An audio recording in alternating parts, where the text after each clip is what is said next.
tudo bem com você? Eu estou aqui com a Madame Star, só que hoje ela tá dormindo. Eu estou aqui organizando os meus potinhos mágicos, Cada lugar especial que eu visitei, guardei um som especial.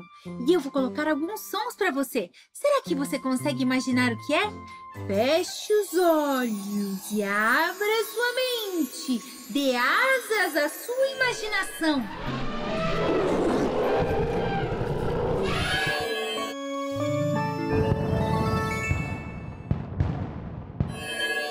Será que você sabe que som é esse?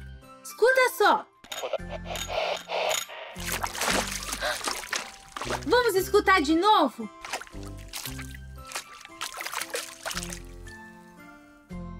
Este é o som do peixe. Agora temos aqui um outro som mágico. Será que você consegue imaginar o que é? Escuta, escuta, escuta! Vamos escutar de novo. Este é o som da coruja. E aqui tem mais um som magnificante. Escuta, escuta, escuta. Vamos escutar de novo?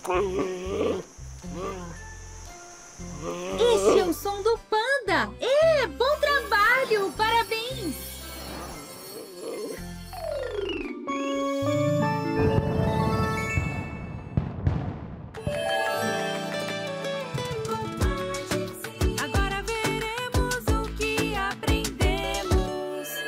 Hoje nós aprendemos a usar a audição, escutar um som e identificar o que é.